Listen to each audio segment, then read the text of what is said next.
Okay, magandang gabi po sa inyong lahat at heto, i-update ko kayo dito sa mga nangyayari po dito sa lagi nating inaabangan, no? Patungkol po dito sa usaping korupsyon dito sa Pilipinas. At ang una nating pag-uusapan ay itong ang pag-serve ng warrant of arrest dito kay Zaldico. Ay may nakikita po akong parang epal ng gobyerno. Okay? Mamaya mag-reaction ako dyan. Ha? Bakit epal itong gobyerno na ito? Pangalawa na ating pag-uusapan ay itong si Auntie Claire Castro. Napikon dito kay Vice President Inday Sara Duterte. Alam mo naman na itong si Auntie Claire ay dinisenyo itong babaeng ito para awayin lang ng awayin itong mga Duterte. Pero ang nakakatawa kasi hindi po siya pinapansin ni VP Sara. Imagine, no? Isang aso na tahol ng tahol na hindi mo pinapansin. O parang ganyan po si Auntie Claire. Mamaya mag-comment po tayo, magre-react po tayo. Bakit napikon itong si Auntie Claire Castro kay VP Sara? Okay? O halatang-halatang si Auntie Claire Castro is very cheap na pagkababae. Very cheap talaga. At heto, last but not the least na ating pag-uusapan ay nagsalita na nga itong si dating spokesperson Attorney Harry Roque doon sa The Hague, no? Siya po ay nag-response na dito sa ginagawa sa gobyerno patungkol sa kanya na gumagawa na raw ng red notice at nagpapatulong na ang Pilipinas sa mga Interpol para raw ipapakansila ang yung passport ni Attorney Harry Roque, no? I think sa DFA ba 'yan, no? Ipapakansila nila tapos siguro ipapahuli na nila si Attorney Harry Roque through the Interpol. Okay? So tingnan lang natin. Kasi meron po akong babasahin na official statement ni Attorney Harry Roque patungkol po dito, which is tama nga naman itong sinabi ni Attorney Harry Roque. Mamaya babasahin natin yan at magsabay-sabay nating i-react. Okay? Pero guys, bago ang lahat, bago natin ito itatalakay itong mga topics natin, help me po muna na i-like at saka i-share itong ating video para kakalat po ito sa taong bayan. Marami po ang makaalam. Okay? And sa mga first time lang dito sa aking channel sa Donmar TV, kung nakabisita kayo ngayon dito sa aking channel, it's time for you to subscribe my channel. Kasi subscribing my channel, walang bayad yan. Libre lang yan. Pindutin nyo lang yung red button. Pag pindot nyo dyan, updated na kayo sa aking mga vlogs. Okay? Kaya mahalaga po na mag-subscribe po tayong lahat. Okay? O heto, unahin muna natin itong nangyari kahapon. Nag-trending ito. Hindi ito natin na italakay. Ito yung balita. Ito ay patungkol po kay Zaldico. Okay? GMA News po galing ito, meaning legit po ito. Taguig City Police Station conducts service of warrant of arrest against former Ako Bicol Party List Representative Zaldico in his condo in Taguig City on Saturday, November 22, 2025. Okay? So, may bahay pala dyan si Zaldico sa Taguig, no? So, kahapon sinerve na nila, no, ang warrant of arrest. Ako po ay nagtataka dito. Kasi alam nila na wala naman si Zaldico dyan.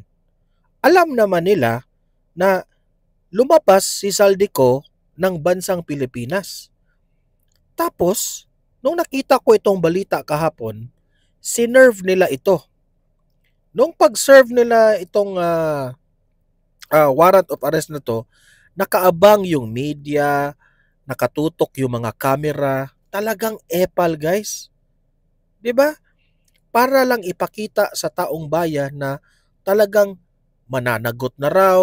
Ayan, sinerve na yung sinerve na yung warrant of arrest sa bahay ni Zaldico. Wala naman doon si Zaldico.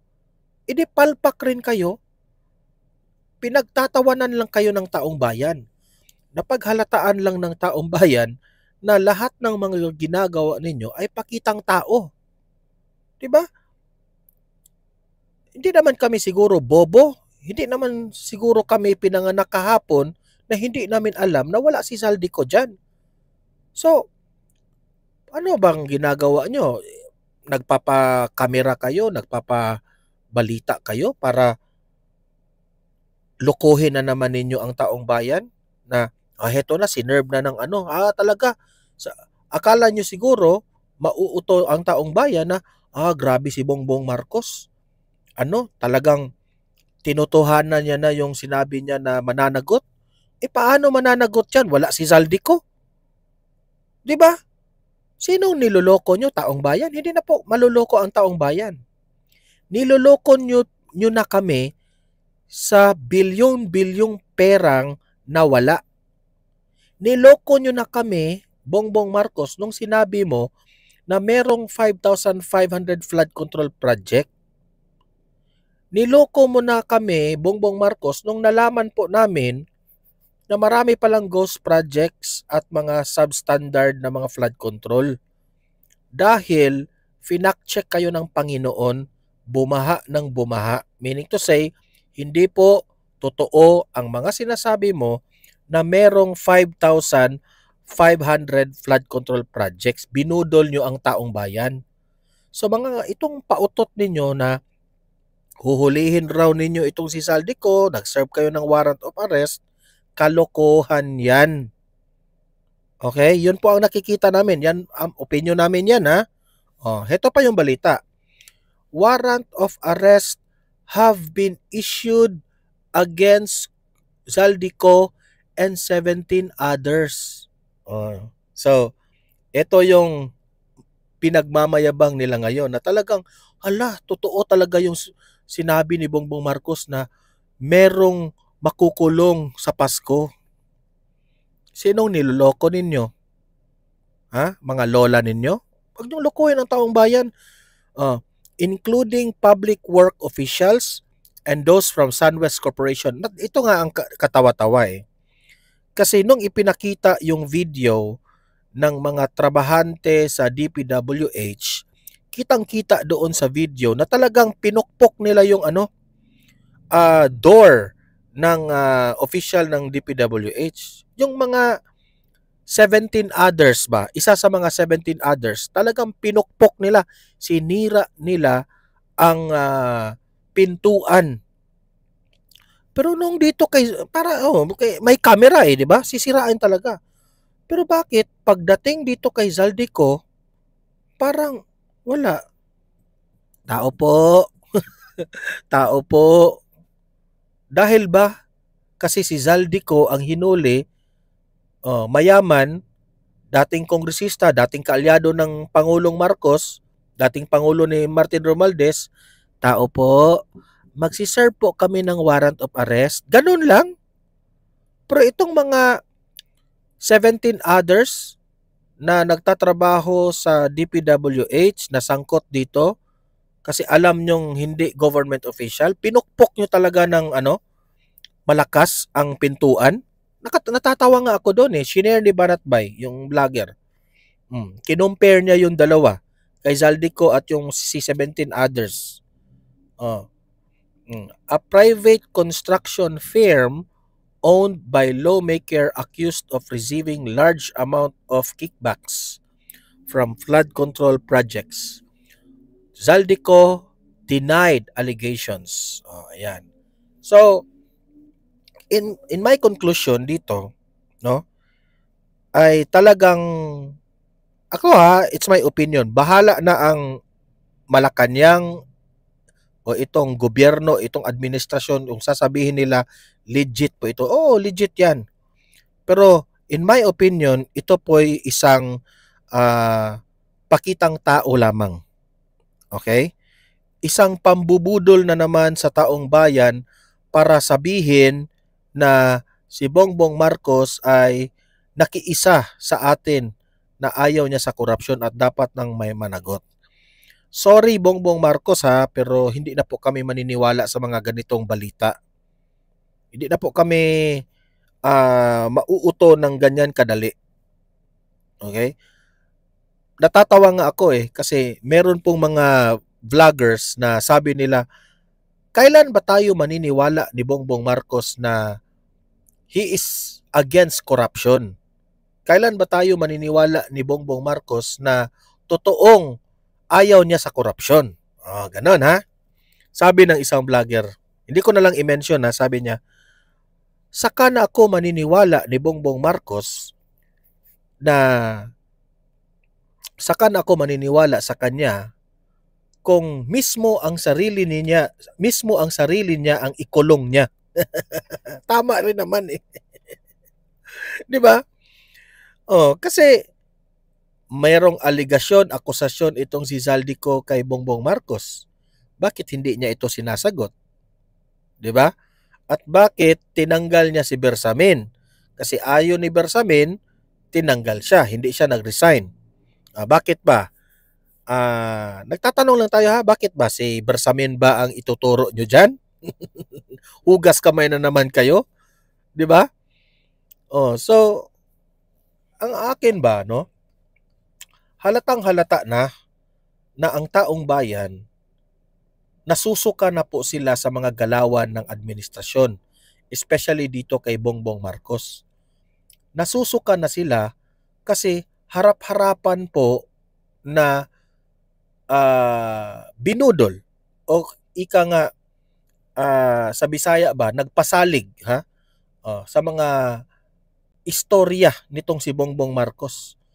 'Di ba? Nagmamayabang na ito yung gagawin. Pero yun pala, wala. Puros kayabangan ang ginawa. So, kung sasabihin mo na sa 3 remaining years ni Bongbong Marcos, kung masusolve natin ang problema ng korupsyon sa Pilipinas, wag na lang kayong mag-expect. Sa totoo lang, ako yan ang sarili kong analysis.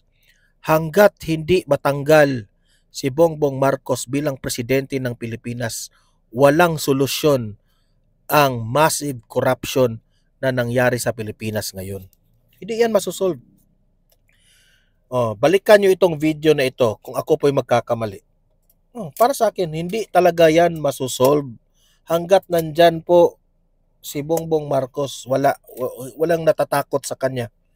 Yung mga korap sa gobyerno, hindi po natatakot sa kanya.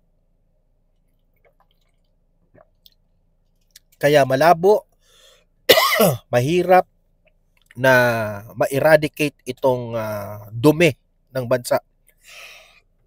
Kasi mismo ang presidente ng Pilipinas ay dumi. 'Di ba? Ito.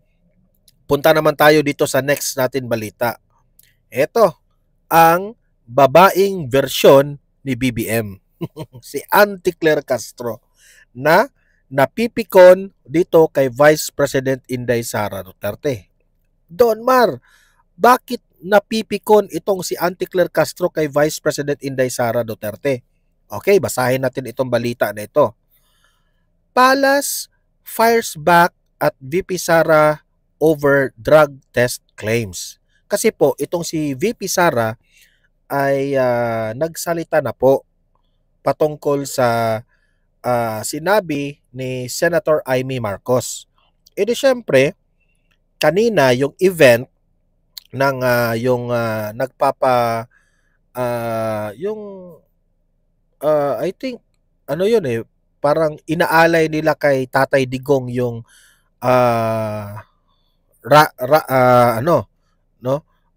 run for a cause yata yan. I'm not so sure ha.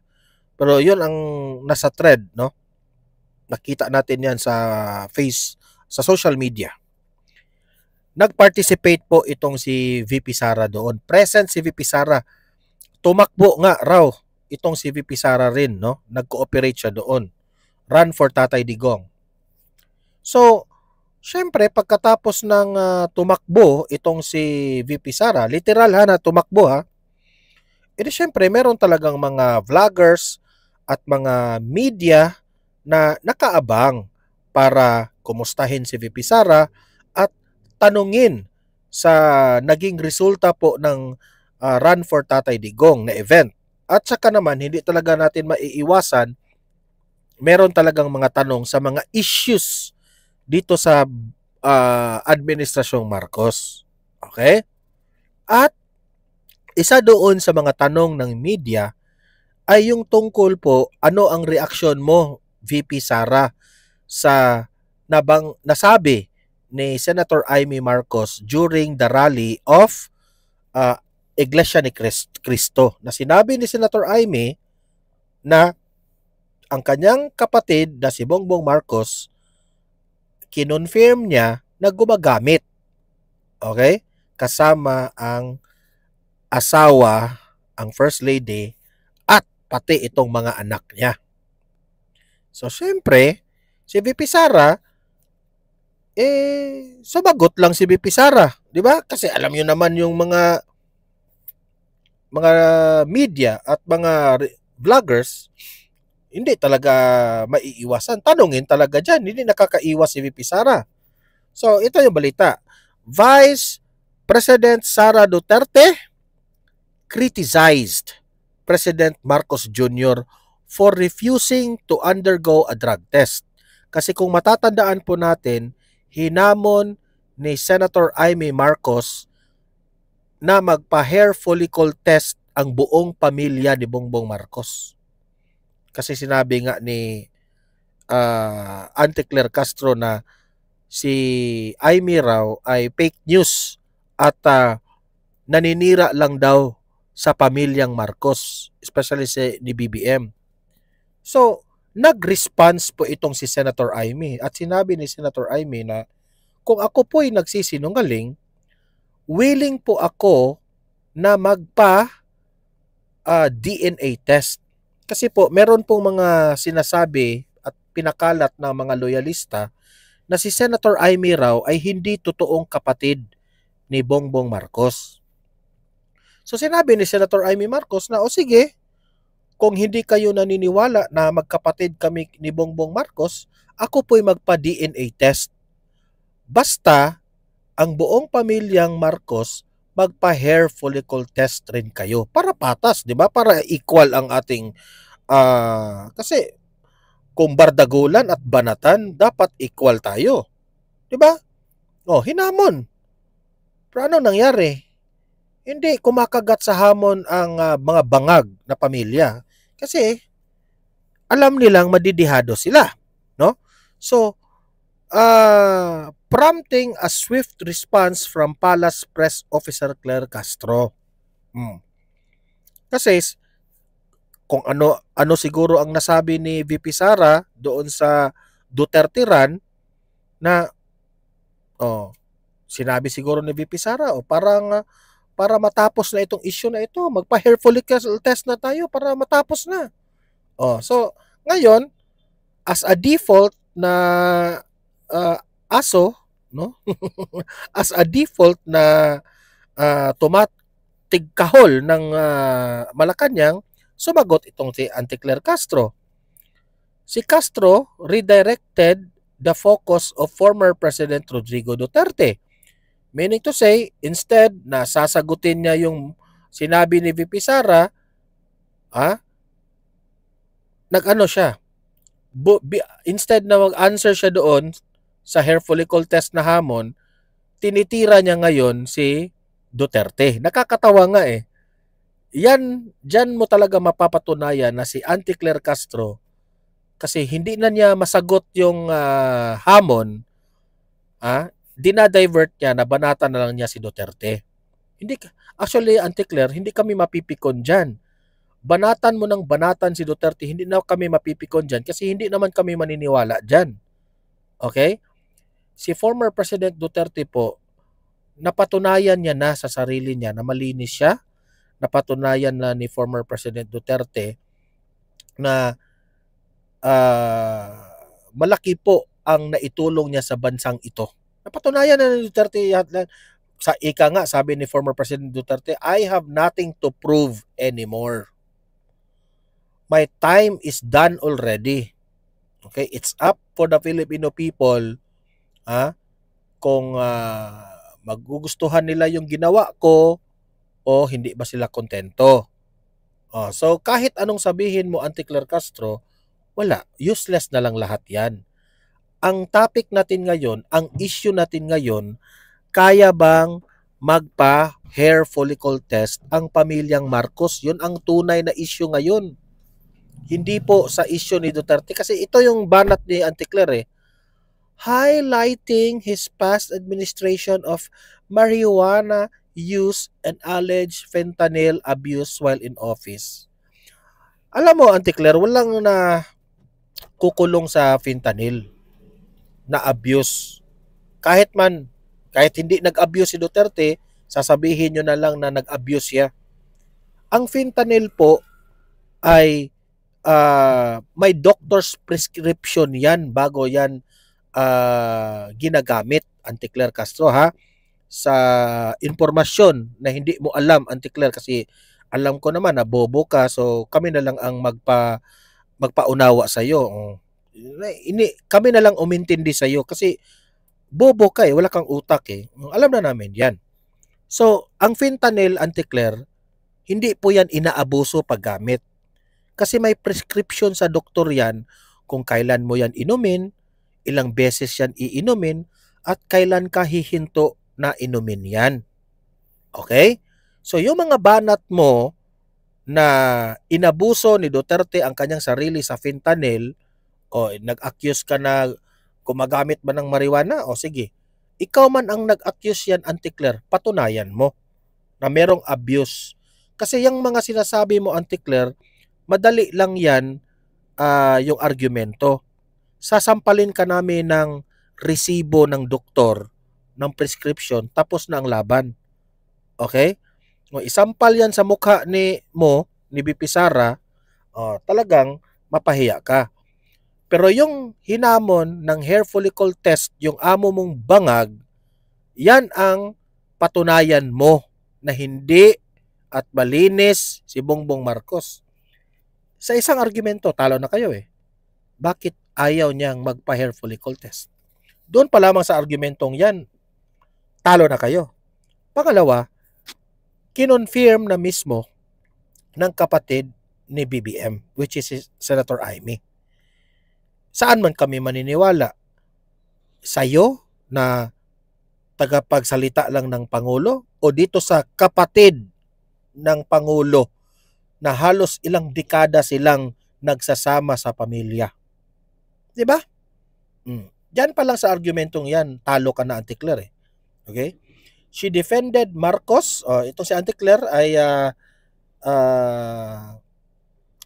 dinepensahan niya si Marcos Jr., emphasizing his ongoing work against corruption. Nagtatrabaho raw si BBM sa corruption ngayon.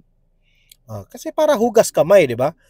And contrasting it with Duterte's controversial behavior during her father's presidency.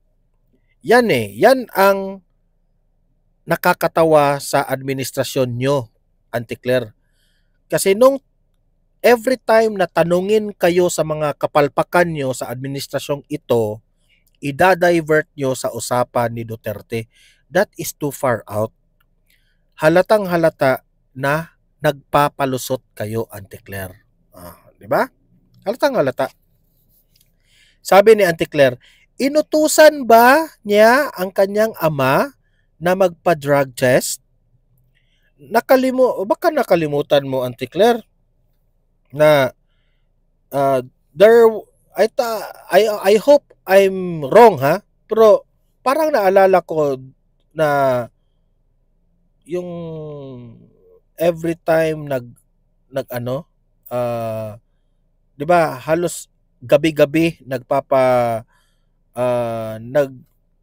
RTVM Vinidyo yan ng gobyerno. Yung mag-meeting ang mga gabinete ni Duterte every night, no? Updates patungkol po sa transparent yan ha. Ang administrasyong Duterte is very transparent. Binivideo yan gabi-gabi ang kanilang meeting. There was one time na in-announce ni former President Duterte na nagpa-drug test siya. Okay? O, naalala ko yun ha, naalala ko yun. I hope I'm wrong, no? Pero naalala ko yun. O. So, sa sinabi mong inutusan ba niya ang kanyang ama na magpa-drug test? Hindi na kailangang utusan niya si Tatay Digong, si VP Sara. Kasi kusang loob na 'yan. Lahat ng mga Duterte nagpapa-drug test. Ang Marcos family na lang ang hindi pa nagpapa-drug test. Yan, kahiya kayo. Nakakahiya talaga. Nakalimutan ba niya ang sagot ng spokesperson noon na hindi pwedeng utusan ang Pangulo magpa-drug test? Kasi nasabi kasi yan ni dating spokesperson Attorney Harry Roque. Tama si Attorney Harry Roque na hindi mo pwedeng utusan. E di syempre, pwede mo ring sabihin at gayahin yung sinabi ni Attorney Harry Roque na hindi mo pwedeng utusan si BBM para magpa-hair follicle test. Pero ang difference ni Duterte at ni Bongbong Marcos, si Duterte po ay hindi ngiwi. Walang signs of any addiction. Okay? Walang signs na lulong siya sa bawal na gamot si Duterte. Pero yung amo mo, kahit hindi siya magpa-hair follicle test, kahit i-deny niya ng i-deny na hindi siya gumagamit, pero yung mukha niya, ayon kay Torre, pangit. Kasi ang mga jadik daw, mga pangit. Bakit pangit si BBM? Bakit pangit si First Lady Liza Araneta Marcos? Nagtatanong lang po kami ha. So, kung pangit silang dalawa, di ba kaya mga jadik sila? Nagtatanong lang kami ha. Nagdududa ang taong bayan na mga jadik sila kasi pangit sila eh. Ngumingiwi-ngiwi yung mga baba nila eh. So para maniniwala ang taong bayan na sila ay malinis, magpa-hair follicle test sila. Hindi po applicable ni Duterte magpa-hair follicle test kasi matino ang mukha ni Duterte. Guwapo, macho, at walang kangiwi-ngiwi sa kanyang mga bibig. Di ba? Ako po'y nagtatanong kasi usap-usapan ha, di umano itong si Maricel Soriano at si Bongbong Marcos ay magkasamang gumagamit. Yan ang sabi sa balita ha, at mga ibang mga nababanggit during yung inimbestigahan si Agent Morales, di ba? Naririnig tayo, pinatawag pa nga si Maricel Soriano to prove na totoo ba yan. So ngayon, bakit nung nakita namin yung mga videos ni Maricel Soriano, ay ngumingiwi-ngiwi rin yung bibig ni Maricel Soriano. So nagtatanong lang tayo, bakit pareha sila ni Bongbong Marcos? So meaning to say, may katotohanan ba ang usap-usapan na nagsasama silang gumagamit sa isang kondo? Tatanong lang kami ha, totoo ba yan? Dapat sana sagutin nyo, Auntie Claire ha. I hope it's not true. I wish it's not true. Kasi kawawa ang bansa natin kung totoo yan. Di ba? So, yun po. Dito sa sinasabi ni Auntie Claire, no?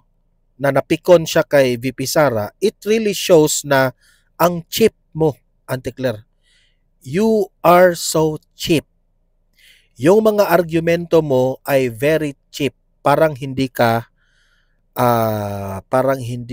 spokesperson ng presidente. Kahit sabihin mo pa na, Presidential Communication Officer lang ako. Meron bang Presidential Communication Officer na nagbibigay ng sarili niyang opinion? Hindi ka PCO niyan, Claire. Instead, na kung ano ang tanong ng media, i-address mo ang sagot through Bongbong Marcos.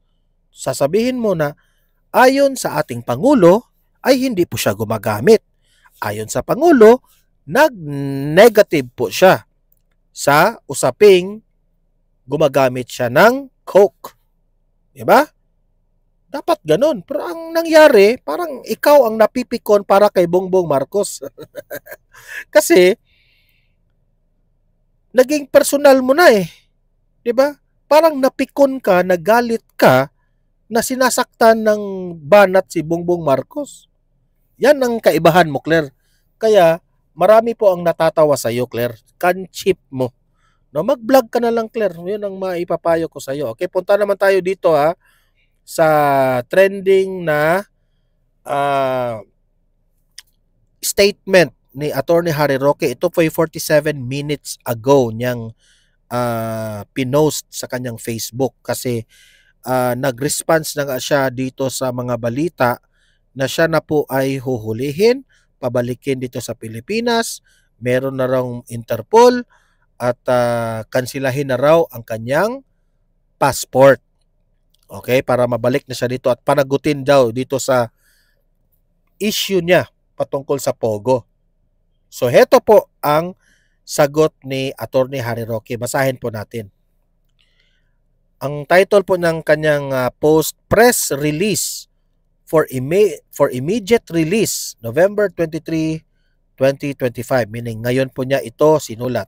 Harry Roque, I remain protected under the right to non-refoulement. Government moves to cancel passport and seek Interpol notice will not change. Okay? So ito po yung hakbang na ginagawa ng gobyerno natin ngayon, no? Ikakansila ang kanyang passport at isik ang Interpol notice will not change. So ito yung sagot ni Attorney Harry Roque. I reiterate that I continue to be protected under the international principle of non-refoulement despite the Philippine government's renewed moves to cancel my passport and to seek an Interpol red notice against me. An Interpol red notice is a request for international law enforcement cooperation.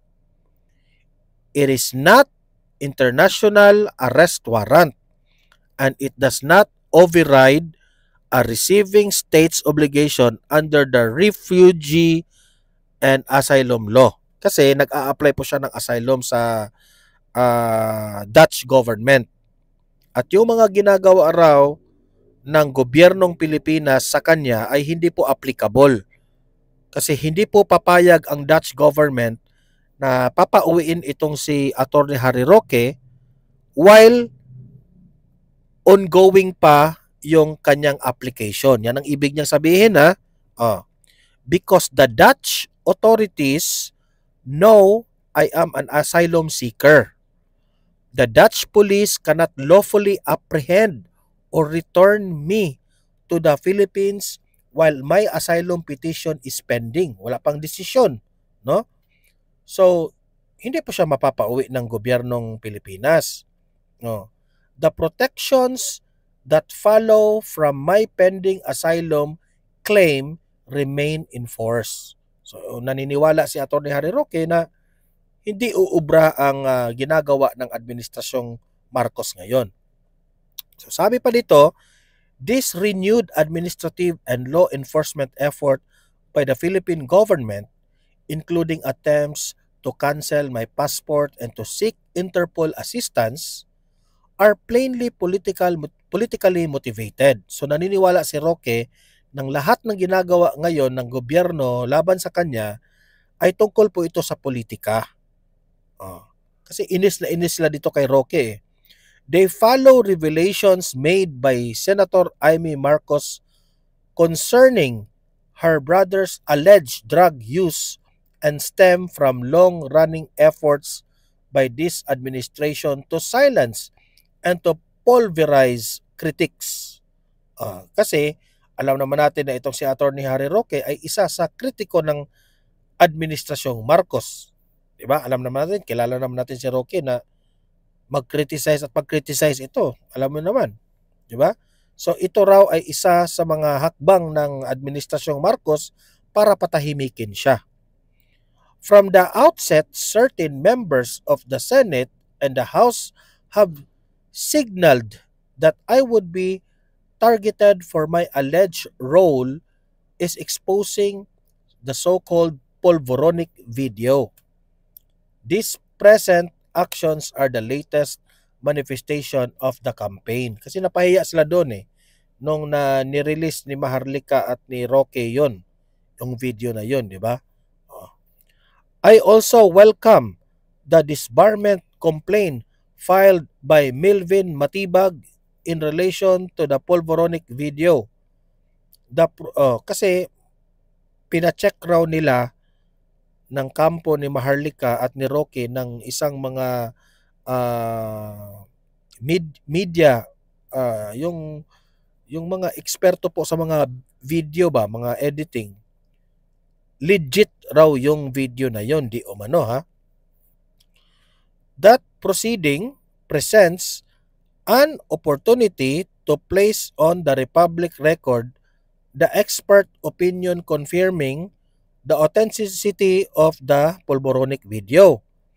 That expert opinion will be submitted as an attachment to my answer in the disbarment case, will be used strictly for legal purposes.